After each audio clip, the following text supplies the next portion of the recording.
Bonjour à tous et bienvenue à Catch Club. On se retrouve pour les news de la semaine et aujourd'hui on va parler de SummerSlam, de Rusev, de Lana, de la AEW et une catcheuse française qui a signé à la WWE cette semaine.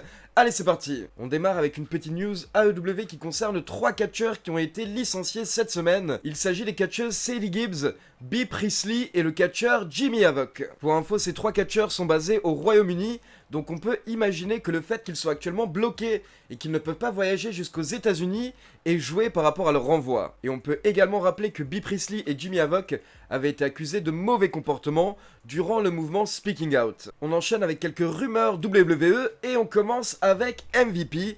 MVP qui a donné une interview cette semaine où il a parlé des catcheurs qu'il souhaite affronter à la WWE. Et durant cette interview, MVP a lâché un petit scoop. En effet, MVP a affirmé que d'après ce qu'il a compris, Samoa Joe va bientôt effectuer son retour dans les rings et MVP a hâte de pouvoir l'affronter. Pour rappel, Samoa Joe est actuellement à la table des commentateurs du côté de Raw car il a eu plusieurs commotions cérébrales en début d'année et pour le moment il n'a pas reçu le feu vert des médecins pour pouvoir remonter sur le ring, mais apparemment d'après MVP la situation est en train d'évoluer. On continue avec une petite blessure du côté de NXT. En effet, cette semaine, la WWE a enregistré 2 épisodes de WWE NXT, celui qui a été diffusé mercredi dernier et celui qui sera diffusé dans 4 jours. Et lors de l'enregistrement de ce 2e épisode, il y avait un match entre Johnny Gargano et Ridge Holland. Mais malheureusement, apparemment, durant le match, Johnny Gargano est mal retombé directement sur la tête et l'arbitre a dû interrompre le match et les enregistrements ont été stoppés. Des médecins sont venus ausculter Johnny Gargano et Triple H et Shawn Michaels sont également venus voir ce qui se passe dans le ring. Mais au final, au bout de quelques minutes, apparemment Johnny Gargano a pu reprendre le match et le tournage a repris. Tout ce qu'on sait, c'est que Johnny Gargano a ressenti des douleurs le lendemain à la nuque, mais apparemment ce n'est rien de grave et il lui faut juste un petit peu de repos. On continue maintenant avec 2 news sur le couple Lana-Rusev. Pour ceux qui suivent l'émission La Cloche que je co-présente avec Christophe Ajus sur sa chaîne YouTube L'Univers d'Ajus, vous savez que cette semaine on a parlé de WrestleMania 31. WrestleMania 31 où Rusev fait sa fameuse entrée sur un tank. Et bien il se trouve que quelques jours après l'enregistrement de La Cloche, Lana s'est lâchée par rapport à ce fameux tank. En effet, cette semaine, Lana a posté une photo d'elle et Rusev sur Instagram où elle est dans les bras de Rusev et ils se trouvent tous les deux dans la mer Noire en Bulgarie. Et sous cette photo dans son post Instagram, Lana avait écrit qu'elle venait de faire l'amour avec Rusev dans la mer Noire et comme ça elle nous a également informé qu'elle avait également fait l'amour avec Rusev dans le tank de WrestleMania 31. Donc Lana qui s'est lâchée sur Instagram, et pour info ce n'est pas la première fois qu'on entend ça, car Rusev avait déjà mentionné plusieurs fois sur Twitter qu'apparemment il s'était passé des choses dans ce tank. Mais attention, ça ne s'arrête pas là, car 24 heures après avoir posté ce post sur Instagram, Lana a été censurée par Instagram, car apparemment son post ne respectait pas les guidelines de Instagram. Mais bien entendu, ça n'a pas plu à Lana qui s'est plaint en expliquant qu'on voit des femmes en lingerie tous les jours sur Instagram, alors que là, elle, il n'y avait rien de mal dans son post, elle était dans les bras de son mari et elle a simplement fait référence au fait de faire l'amour. Donc honnêtement, pour la peine, je suis assez d'accord avec Lana,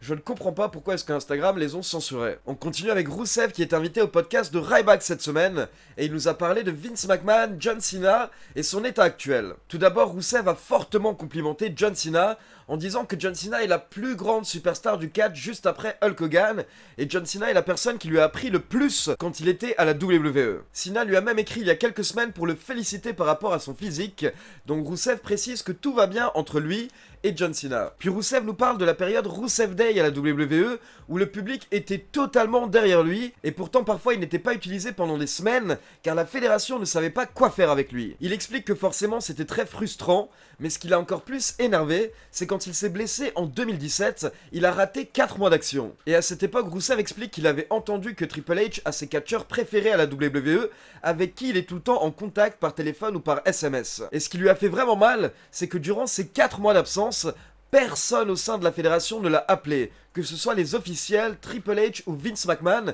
pour savoir comment il allait, alors que Rusev explique que ces dernières années il s'était donné corps et âme pour la WWE, et au final il n'avait rien en retour. Rusev nous dit que c'est quand il était seul à l'hôpital qu'il s'est demandé mais qu'est-ce que je fais? Donc Ryback demande à Rusev s'il a réellement pris sa retraite, comme il l'a annoncé il y a quelques semaines, et là Rusev a été moins catégorique. En fait il a simplement répondu: j'ai mal, je suis blessé. Et il ne parle pas physiquement, il parle mentalement. Et on en avait justement parlé durant des lives Twitch ces derniers jours, En fait, Rousseff a simplement été blessé par le comportement de la WWE et il est actuellement un petit peu dégoûté du monde du catch, de l'univers du catch. Donc Rousseff n'est pas réellement à la retraite, il en a simplement un petit peu marre, comme un certain CM Punk à l'époque, mais j'ose espérer qu'on reverra Rousseff dans les rings un jour, une fois qu'il aura vraiment tourné la page et oublié la WWE. On continue maintenant avec une news pour ceux qui ont le WWE Network. En effet, depuis hier, le samedi 15 août, la WWE a ajouté des shows de 4 fédérations indépendantes sur le WWE Network. Il s'agit de la fédération américaine Evolve et des fédérations européennes VXV, ICW et Progress Wrestling. Ces 4 fédérations indépendantes sont assez proches de la WWE, la Evolve a même été rachetée par la WWE il y a quelques semaines, et depuis plusieurs mois il y avait des rumeurs comme quoi la WWE va ajouter des shows d'autres fédérations sur le WWE Network. Et bien ça a commencé ce samedi et ce n'est qu'un début. En effet, pour le moment la WWE a ajouté 1 ou 2 shows des 4 fédérations que je viens de vous citer, mais petit à petit, bien entendu, elle va rajouter de plus en plus de shows. Et ce qui est vraiment cool, c'est que dans ces fédérations indépendantes, on peut voir des anciens matchs de catcheurs comme Matt Riddle, comme Keith Lee, comme Walter et beaucoup d'autres. Et à la VXV, on peut notamment retrouver la catcheuse française Amal. Et on enchaîne justement avec une news qui concerne Amal. Car pour ceux qui ne sont pas au courant, jeudi dernier, la catcheuse française Amal a annoncé qu'elle a signé avec la WWE au sein de WWE NXT UK.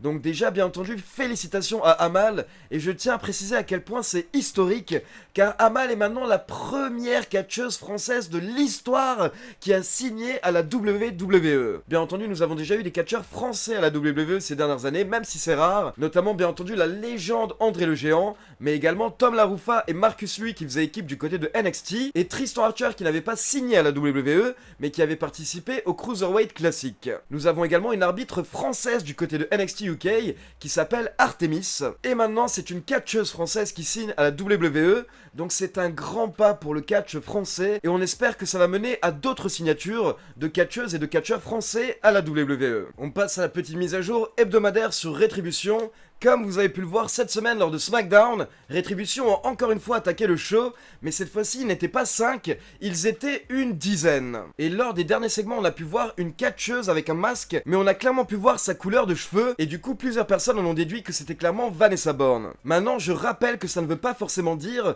que Vanessa Borne fera partie du clan Rétribution, car je rappelle que d'après les rumeurs des médias américains, les catcheurs qui sont utilisés actuellement sous les masques pour Rétribution sont des figurants, et ce ne seront pas ces personnes qui seront au final au sein du clan Rétribution quand le clan sera dévoilé. Donc comme je l'ai dit, actuellement on peut faire toutes les suppositions possibles, mais c'est fort probable que la WWE nous mène sur de fausses pistes. Lors de SmackDown, on a également pu voir un comportement un petit peu douteux de la part de The Miz et Sheamus. D'abord on a The Miz qui s'est expliqué en disant qu'il n'a pas pu aider John Morrison quand il s'est fait attaquer, car il était au téléphone avec Maryse. Et bien entendu ça avait l'air clairement suspect, mais c'est clairement la WWE qui joue avec nous, car la WWE aime semer de faux indices pour brouiller les pistes. Lors de SmackDown, on a également Sheamus qui a dit à la sécurité d'aller boire un verre, car de toute manière Rétribution n'attaquera plus le show. Donc encore une fois on peut se demander si en fait Sheamus n'était pas en train d'aider le clan Rétribution, et ça fait encore une fois partie des indices que la WWE essaye de semer pour qu'on se pose des questions. Mais tout ce qu'on sait, c'est qu'actuellement nous ne savons pas qui sera au sein du clan Rétribution. Et on passe maintenant à l'une des news majeures de la semaine qui concerne SummerSlam, Raw et SmackDown. En effet, ça va bouger du côté de la WWE ces prochaines semaines,